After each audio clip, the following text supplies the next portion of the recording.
Hey, c'est tous et aujourd'hui on se retrouve pour une nouvelle review. J'ai eu entre autres le pack Ravage Kingdom pour mon anniversaire il y a plus d'un mois de cela, et pour la même occasion, j'ai eu la version Studio Series de Bumblebee. Donc j'en ai profité et j'ai trouvé un quatrième Ravage moins d'une semaine après, et je vous les présente tous aujourd'hui. Et oui, à la façon dont Thew a présenté tous les Bumblebee, tous les Cliffjumper ou encore tous les Skids, je vous emmène dans un rendez-vous des Ravages, une ronde du rôdeur si renommé. Bien sûr, je suis loin de tous les avoir, mais je vais quand même tous les présenter. Commençons par le pack Kingdom. Cover Agent Ravage et Decepticons Forever Ravage est un pack exclusif SDCC qu'on a bizarrement pu avoir un peu partout pour une cinquantaine d'euros en France. Je trouve que c'est assez génial d'avoir enfin les exclusifs disponibles dans notre pays apparemment perdu, surtout pour un pack aussi bon. La boîte est assez jolie pour que j'ai eu envie de les remettre dedans pour les photos. La composition est très belle et donne envie à la fois de les sortir mais aussi de les laisser là pour les voir quasiment déjà exposés. D'un côté, on a un dessin de la version Beast de Ravage et de l'autre, un texte assez long qui explique qui il est dans la série. Et c'est génial, puisque la boîte n'avait pas à être traduite, ils ont pu mettre une bio assez conséquente, ce qui fait toujours plaisir même si la plupart de ceux qui se plaignent de leur disparition connaissent déjà les personnages. Et à l'arrière, on a un très beau dessin de Ravage qui se transforme, à l'inverse de la transformation vue dans la deuxième partie de l'épisode The Agenda de la saison 2 de Beast Wars. Et justement, on a ici une annotation pour dire que c'était inspiré de la série. Je ne sais pas trop pourquoi ils ont fait ça, mais ça me plaît. Ils assument le fait que les personnages Beast Wars viennent bien de là, et ça explique peut-être pourquoi Ravage est plus proche de l'animation que la plupart des autres Kingdoms. Le fond de la boîte est sur le même principe que celui des Studio Series, et il peut servir de décor pour y mettre Ravage dans son vaisseau. On pourra en parler plus tard. Mais avant, il faut que je vous présente le personnage. Ravage est une des premières cassettes de Soundwave et facilement l'une des plus connues avec Laserbeak. Il apparaît dès le début de la G1 et devient rapidement un personnage très apprécié, même si ce n'est qu'une panthère dont le mode alternatif ne sert à rien sans lecteur. Il faudra attendre d'autres continuités que le cartoon pour voir Ravage parler. Ou plutôt, non. En fait, Ravage est le premier Transformers à parler, de tous les univers confondus. Dès le premier numéro des comics Transformers Marvel américains, dans la première case de la deuxième page, Ravage parle. Il parle avant tous les autres. Et pour un personnage qu'on n'entendra pas parler en série avant 98, soit 14 ans plus tard, c'est quand même très étonnant. Ravage est un espion, capable d'enregistrer des informations sur son mode cassette et capable de traquer n'importe qui sans se faire repérer. C'est le genre d'ennemi qui n'est pas parmi les plus puissants, mais qui est l'un des plus endurants et motivés pour terminer sa mission. Et quand il s'attaque aux humains, ils n'ont aucune chance de l'emporter s'ils ne sont pas aidés par un Autobot. Après la guerre, il sera amnistié et reformaté comme Predacon pour devenir un chasseur de primes qui traquera le deuxième Mégatron pour ses crimes. Il l'arrêtera mais changera de côté lorsque Mégatron lui montrera un enregistrement du premier Mégatron, le G1, que Ravage se sent obligé de suivre. Il finit peu après explosé avec son vaisseau par rattrape. Dans IW 2005, Ravage attend plusieurs années avant de parler, mais il finit par devenir le confident de Mégatron à bord du Lost Light, en montrant à la fois son intelligence et sa furtivité. Puisque l'équivalent de Beast Wars d'IW est contemporain à l'histoire principale, Ravage n'y passera pas et finira ses jours dans son corps emblématique G1, dans une fin très triste qui touchera Soundwave, alors qu'ils ne sont même pas dans le même système stellaire. Le pack SDCC contient un repaint de Ravage G1, appelé Decepticons Forever Ravage, comme la phrase qu'il prononce avant de se transformer et avant sa mort. Et c'est le premier dont on va parler. J'ai toujours voulu ce mold. Ravage est une cassette noire avec des détails en argenté des deux côtés. De toutes les versions et rééditions nombreuses de Ravage G1 que je n'évoquerai pas, c'est le premier qui a droit à la peinture des deux côtés. Et du coup, on a une cassette de chaque côté, et j'aime beaucoup ça. C'est aussi le premier à ne pas avoir de peinture sur les parties métalliques, au niveau des pattes sur le dessous et des axes de rotation. Ça donne un effet un peu sali au métal, et j'ai peur qu'il se dégrade, mais l'effet est pas moche non plus. Les cassettes G1, tout comme les Masterpiece par la suite, ont le vrai format des micro-cassettes, ce qui les rend compatibles avec celles que vous pouvez encore avoir d'époque, ou que vous pouvez espérer trouver en revente avec de la chance. Du coup, ça les rend plus grandes que leur réinterprétation de Siege et des gammes suivantes. Et du coup, je n'ai aucune figurine capable d'utiliser Ravage en mode alternatif, ce qui est bien dommage. La transformation de Ravage est vraiment très simple, il suffit de déplier la queue, sa tête et ses pattes. Et on a un Jaguar très plat. En même temps, c'est un Transformers en bas-relief qui passe d'un mode à l'autre avec une transformation en 2 dimensions. Mais ça ne veut pas dire qu'il n'est pas réussi. L'allure de Ravage est iconique, on a une silhouette reconnaissable et je suis très heureux de l'avoir enfin. Les détails argentés, maintenant un peu déconstruits, donnent bien des deux côtés. J'aime d'ailleurs beaucoup le petit logo Decepticon sur son épaule gauche. Il est subtil, mais très apprécié. Les pattes de Ravage peuvent être un peu lâches, mais il tient debout quand même. Enfin, quand il ne tombe pas à cause d'un simple coup de vent. Il faut dire que sa largeur ne l'aide pas beaucoup. On a 2 accessoires pour ce Ravage. Ses missiles, comme sur sa version G1, entièrement chromés. Ils se mettent sur ses hanches et sont sur peg 5 mm. Je les ai sortis seulement pour la review et j'ai déjà peur de les abîmer. Je fais attention, mais ce genre de peinture attire les empreintes et la saleté. Et je ne suis même pas sûr d'aimer Ravage avec ses armes sur les côtés, même si ça lui donne une largeur un peu plus normale. Le deuxième jouet de Ravage est sorti en 1999 avec la version Transmetal. Il reprend la version Beast Wars du personnage avec un remold du cheater Transmetal et est exclusif à Takara. Et bien sûr, je ne l'ai pas. Mais 2 jouets sont sortis avant Ravage Transmetal et ont été proposés comme Ravage officiellement. En 2000, Shadow Panther, un cheater noir et jaune qui a reçu un jouet dans Kingdom, a été appelé agent Tripredacus sur le site Hasbro Collectors. Dans Beast Wars, Ravage est effectivement l'agent du conseil Tripredacus, et c'est devenu son nom alternatif. Donc, Shadow Panther Beast Wars est officiellement une version de Ravage en jouet. Et on a aussi Panther. Panther est un jouet McDonald's sorti en 1996, très simple et qui a des allures de cheater malgré ses couleurs. Et dans le manga Beast Wars Metals, Ravage utilise le design de Panther qui n'a jamais été utilisé ailleurs. Et ça tombe bien parce que j'ai aussi Panther. Mais il n'y a rien à dire dessus. Transformation simpliste, couleur tout aussi basique et une stabilité approximative. Mais je l'aime quand même beaucoup. En 2001, le cheater Transmetal 2 a été aussi repeint en un agent Tripredacus. Il savait pas quoi faire et ont sans doute fait un repaint par réflexe. Le Ravage suivant est le plus petit Transformers au monde. Le Smallest Transforming Transformers Ravage est sorti en 2003 avec Soundwave, et sa seule particularité est sa taille simplement ridicule. En 2003 et 2004, le nom de Ravage a été utilisé dans Energon pour les drones qui se transforment en panthères, mais j'ai failli oublier de le mentionner. Le jouet a l'air amusant, mais sans plus. On a ensuite Battle Ravage Alternators et Binaltech, qui ont repris le mode de Trax de la même gamme pour avoir encore une fois un Ravage Beast Wars, cette fois-ci transformable en Corvette 1/24e, avec portière et capot ouvrable et intérieur détaillé. C'était le gimmick principal des Alternators, à défaut de transformation agréable ou de robots bien finis. En 2007, et seulement dans Alternators, Ravage a eu droit à un autre jouet, le premier Alternators qui ne se transforme pas en robot humanoïde et dont la marque de la voiture est européenne. Ravage reprend enfin son mode panthère et se transforme assez logiquement en une Jaguar. Je cherche encore ces 2 Ravage Alternators, mais je doute les trouver facilement à présent. Et on arrive en 2008 avec Hound Universe. Hound est une Jeep un peu stylisée, très jolie et à laquelle il me manque le pare-choc avant. Le vert est plus clair que sa version Siege, ce que je préfère de très loin, et c'est la raison pour laquelle je l'ai voulu, en plus de ce mode alternatif et du mode robot. Je l'ai voulu en fait pour toutes les raisons que je pouvais trouver. Hound vient avec un petit projecteur d'hologramme qui se clipse derrière les sièges, et cet habitacle ouvert peut accueillir une mini-figurine Megablox si on lui retire les jambes. Le mode alternatif n'est peut-être pas le plus logeable ni le plus à l'échelle en 33e comme les modes robots des Generations actuelles, mais pour le moment il me plaît bien assez. Mais pourquoi je parle de Hound Universe dans une review de Ravage? Parce que la première cassette à avoir été refaite en Chug et la seule de cette gamme à garder le format G1 et Masterpiece, c'est Ravage qui vient avec Hound. Et oui, une cassette démesurée avec un Hound qui n'a que 2 ports à l'arrière de la Jeep pour la tenir. C'est une référence à l'épisode G1 où Hound capture Ravage, ce qui était loin d'être une habitude en 2008. Le mode cassette de Ravage est moins propre que sa version G1. Il est plus sombre et perd ses détails peints, pour n'être plus qu'un simple rectangle avec 2 trous en 5 mm et approximativement fermé.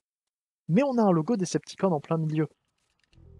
La transformation de Hound est simple et amusante. J'adore le retournement complet des cuisses après avoir fermé les sièges qui en forment l'avant. Pour le reste, c'est très divertissant et elle ne demande qu'à être faite et refaite.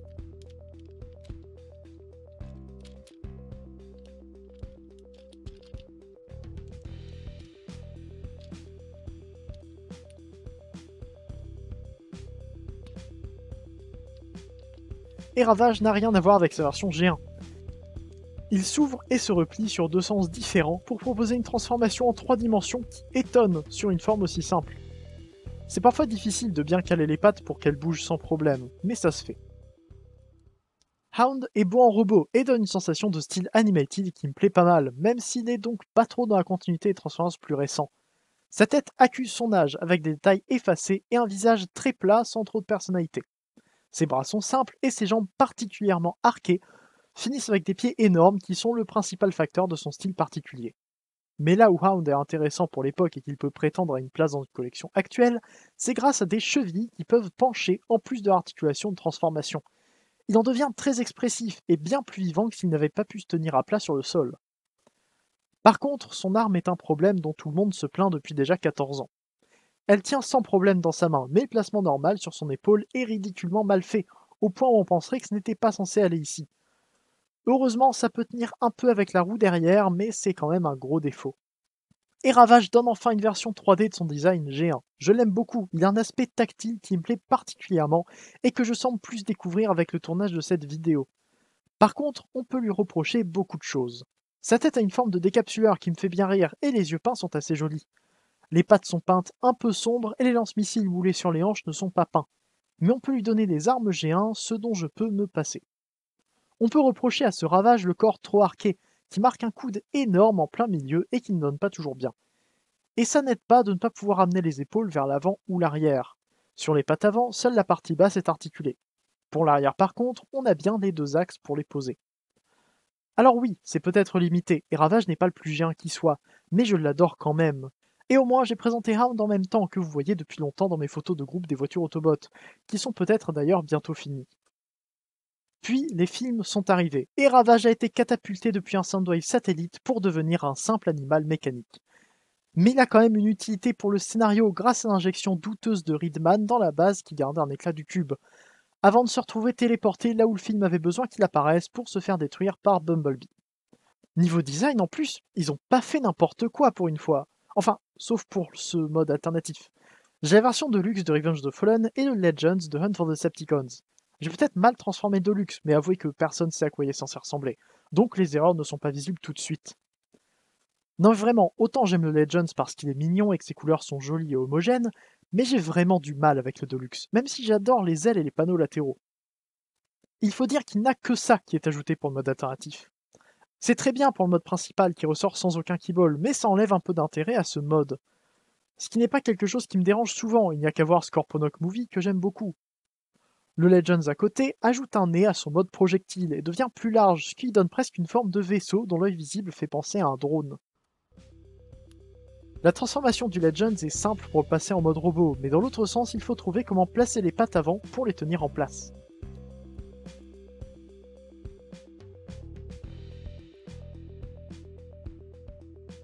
Et pour le Deluxe, un petit mélange des pièces et on y arrive sans problème.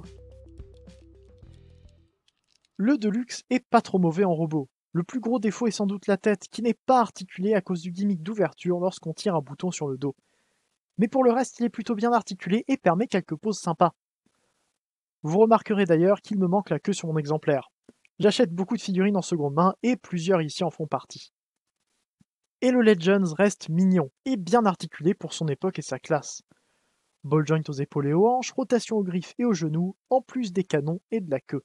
Et il lui manque aussi le cou, mais c'est déjà pas mal pour un Legends. Et c'est un peu tout ce que j'ai à dire sur eux. Le Deluxe est amusant si on ne le transforme pas, et le Legends me plaît dans les deux modes. Et rien que dans cette section, j'ai pris plus de place que lui dans le scénario de Revenge of the Fallen, donc je me permets d'enchaîner.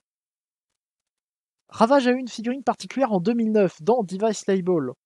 Je sais même pas si ça se prononce comme ça, mais c'est pas grave. Il s'y est transformé en clé USB, ce que je trouve génial. En plus, il semble assez réussi. Il vient avec un petit programme qui affiche un Ravage qui se bat sur le bureau de l'ordinateur. Et je profite de ce segment pour mettre en garde sur les nombreuses copies qui traînent de ce Ravage et qui contiennent des virus dans certains cas. Donc, si jamais vous l'avez ou que vous comptez l'obtenir, évitez de le brancher sur un appareil auquel vous tenez. C'est en 2010 que Ravage obtient le premier jouet de sa version Shattered Glass.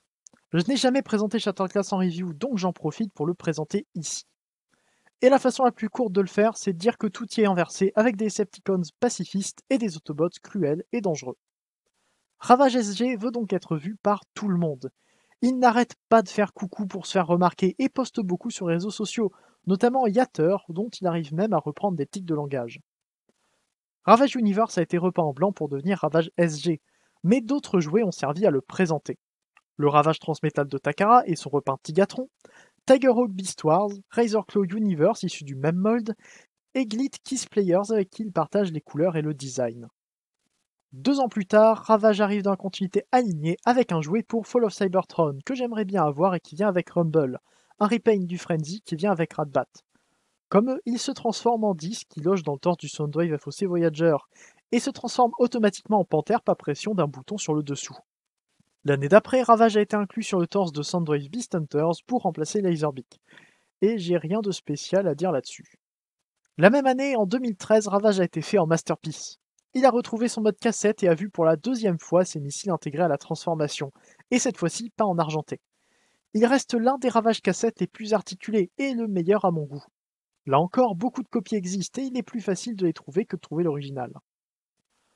En 2016, Ravage a été l'un des nombreux remodes de Combiner Wars, exclusif cette fois-ci à Botcon. Il a été fait à partir du mode de Breakdown, aussi utilisé pour Wheeljack, Sunstreaker, Lightspeed Takara, Jumpstrip, Trick Diamond et Counter Punch. Bien sûr, pour être repris d'un mode comme ça, il faisait évidemment référence à sa version Beast Wars. Il sera également repeint en Tigatron, et un point important de cette figurine est que sa tête est extrêmement plate pour loger dans le capot, tout en ayant un visage en volume. Il est également sorti la même année dans Titan's Return, comme Legends Repaint et Remold de Stripes sorti plus tôt, pour pouvoir loger dans Soundwave que j'ai évoqué dans ma review de Blaster Legacy. Il se transforme en tablette et en avion, ce qui est assez étonnant, mais qui doit être amusant. Et on arrive à Siege, et à une review que j'ai déjà faite. J'ai présenté Ravage et Laser Big Siege dans ma review 111, en première partie de la review de Soundwave. Ils sont venus dans un pack de Micromaster et deviennent des plaques rectangles. Non vraiment, il n'y a aucun détail qui rappelle des cassettes, et le format est un peu plus petit que les micro-cassettes G1 et MP pour améliorer les proportions de Soundwave. Ils ont des pecs 5 mm pour devenir des boucliers, mais ils sont faits pour aller dans le torse de Soundwave, et plus tard de Sound Blaster et Blaster. J'aime beaucoup l'apparence de Ravage dans ce mode, même si c'est très différent d'une cassette. Puisqu'il ne cherche pas à ressembler à une vraie cassette, ça me va. La transformation de Laserbeak est simple, et j'aime l'intégration du réacteur central. Par contre, la tête peut être galère à sortir. Ravage de son côté est nettement plus compliqué. Les pattes s'écartent comme sur le Universe, et on a beaucoup de rotation et de déplacement de pièces qui le rendraient intéressant si son mode animal n'était pas raté.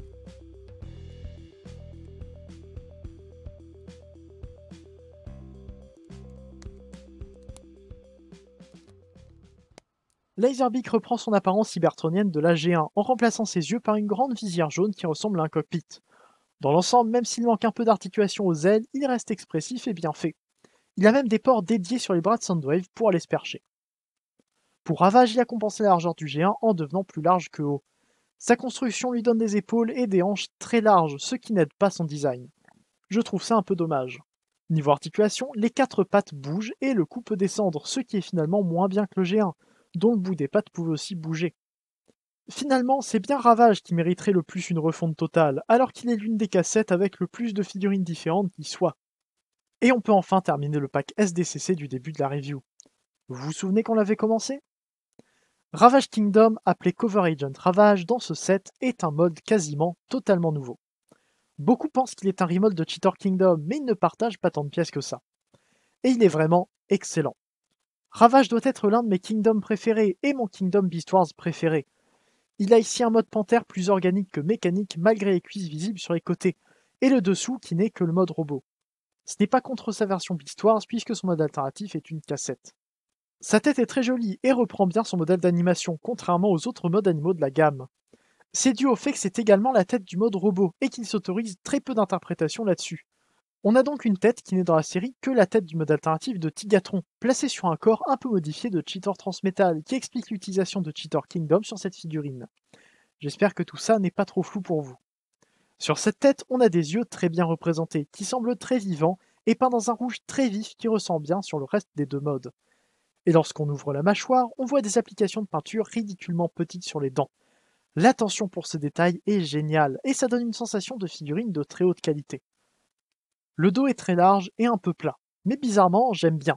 J'ai l'impression que ça lui donne une allure musclée, et il est plus grand que Cheetor. Mais donc, quelle pièce est-ce que Ravage partage avec Cheetor? Eh bien au final, très peu. Les pattes avant qui sont échangées lorsque l'on sort de la boîte, les pattes arrière à partir des hanches, et donc après le genou du robot, mais pas les pattes en elles-mêmes qui sont de nouvelles pièces plus larges et qui appuient subtilement l'impression de force qui se dégage de lui. Ravage paraît donc plus massif que Cheetor, et de plus haute qualité avec cette peinture plus complète et l'articulation du cou, cruellement absente sur le premier. Il se place donc entre Cheetor et Tigatron niveau volume. J'aime beaucoup voir ces trois félins ensemble, 3 exemples de moldes différents qui gardent des pièces ou des principes de l'un à l'autre et qui ont chacun leur intérêt. J'ai failli prendre Shadow Panther comme Ravage, mais j'ai bien fait de ne pas le faire. Ravage a 2 accessoires, tout comme sa version G1, 2 armes sur PEC 5 mm en noir et dont le canon est peint dans le même gris beige légèrement nacré que les cuisses du robot, que je trouve très précis et élégant. Elles se placent sur les côtés pour faire comme des lance-missiles du G1, mais sont sur des pecs qui les empêchent de monter et d'être vraiment utiles. Mais ça reste un bon rangement qui ne gêne pas trop les articulations. Et justement, Ravage est bien articulé. J'ai déjà évoqué la tête qui peut tourner et descendre un peu sur un ball joint que j'ai peur de voir lâche bientôt. La mâchoire est presque trop solide à côté de ça, mais ça le rend très expressif. Puisque les pattes avant sont les mêmes que sur Cheetor, il n'y a rien à présenter de spécial. Pareil pour les pattes arrière puisque rien ne change non plus. Par contre, la queue est sur un axe dédié plutôt qu'être une arme détachable fixée en place en mode alternatif. Et c'est génial! Je trouve ça bien mieux que d'avoir à détacher et de ne pas pouvoir la bouger en mode alternatif, que ce soit sur Cheetor ou Tigatron.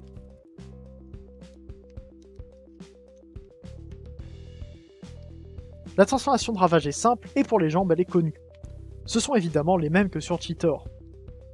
Pour le torse, il suffit de l'ouvrir.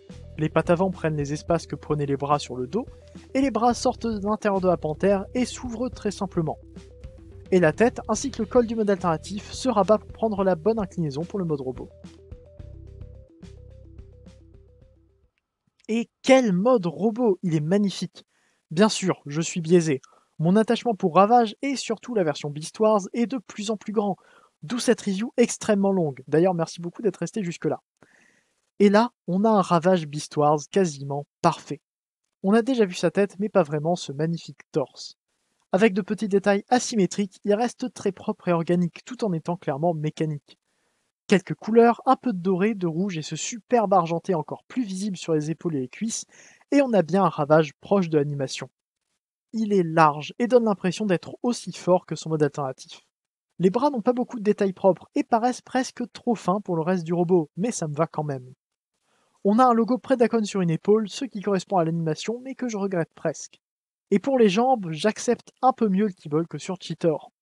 Je ne sais pas si c'est un tout ou juste que je ne m'autorise pas à lui trouver des défauts, mais la taille des pieds sur Ravage ne me dérange pas. En plus, ils sont encore peints avec ce superbe argenté. On peut critiquer les pattes à l'arrière, qui ne se replient pas vraiment, mais ça reste pas trop mal parce qu'elles sont bien dans le dos plutôt que derrière les bras. Et pour la queue, je trouve que c'est très bien de l'avoir laissé ici pour faire le lien avec son mode animal G1, puisque c'est le même personnage. Il peut bien sûr laisser ses armes sur ses cuisses, ou les prendre en main. Et il donne si bien avec elle. Ravage est une excellente figurine pour prendre des photos. J'en ai d'ailleurs fait une petite galerie sur ma page Instagram. Et c'est aussi grâce à ses articulations.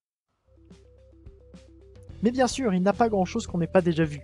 La tête est la même que le mode alternatif, donc rien à dire dessus. Les épaules sont les meilleures avec le principe de Beast Wars d'avoir basiquement des sphères qui permettent une amplitude parfaite. Le reste des bras est bien avec un double coude pour la transformation et une rotation au poignet, aussi utilisé tout à l'heure. Malheureusement, la rotation du biceps est extrêmement serrée et me fait peur pour les coudes. Le bassin tourne et les jambes ont la même amplitude que sur Cheetor, qui était très bon de ce côté. Encore une fois, la queue peut bouger aussi.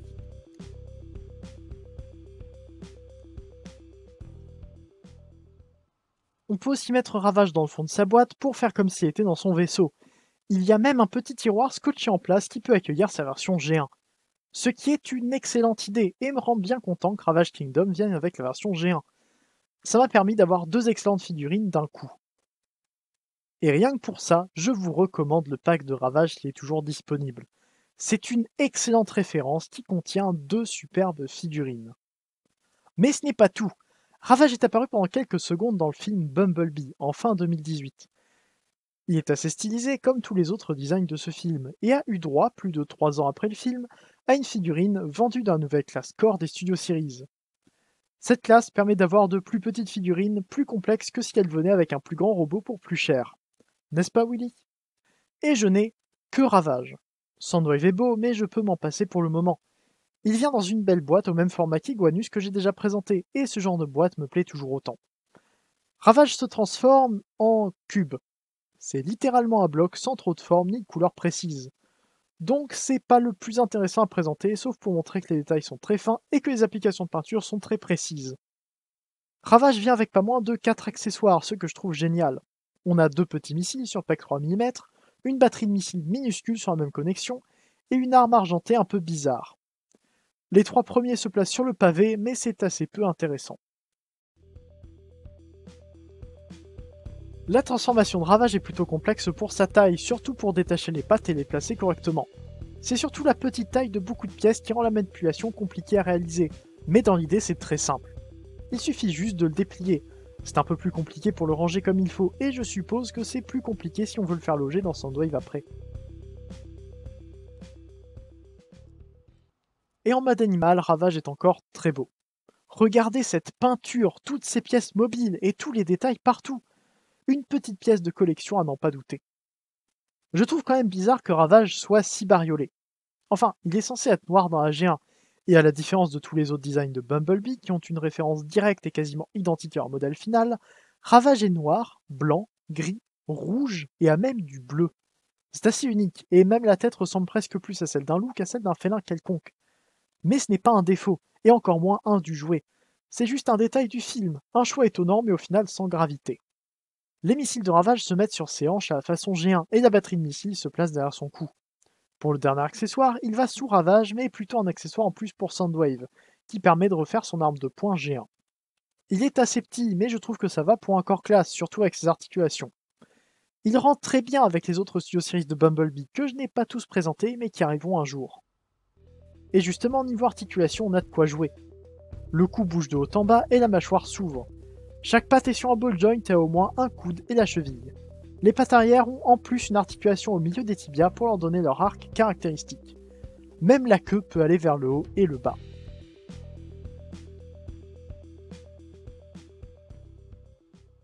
Et en fait, c'est un peu tout ce que j'ai à dire sur ce Ravage Studio Series. Il est très amusant, très plaisant à manipuler et très bien fait. Mais je n'ai pas grand chose à ajouter. Je le recommande, mais son prix peut faire peur pour un petit animal mécanique dont le mode alternatif pourrait servir à construire des murs. Et c'est enfin tout pour ce rendez-vous des Ravages. C'est un personnage que je ne considérais pas plus que ça avant, alors que je voulais sa version G1. Mais maintenant que j'en ai eu 4 à quelques jours d'écart, je peux dire qu'il est passé parmi mes personnages préférés et que j'aimerais compléter ma collection du personnage petit à petit. Il est emblématique et condense à lui seul de nombreux aspects de la licence, dans une multitude d'univers et de styles, en apparaissant un peu partout mais sans jamais trop être le centre d'attention. Sauf dans Shatterglass du coup. Je me répète, mais je vous conseille de prendre le pack SDCC de Ravage G1 et Kingdom. C'est le centre de cette review, et je ne peux que vous dire de chercher à l'avoir. Je l'ai eu sur Mania Toys et il doit être aussi disponible sur le site de Micromania pour un peu plus cher. Merci à vous d'avoir regardé la review jusqu'au bout, elle était incroyablement longue à écrire.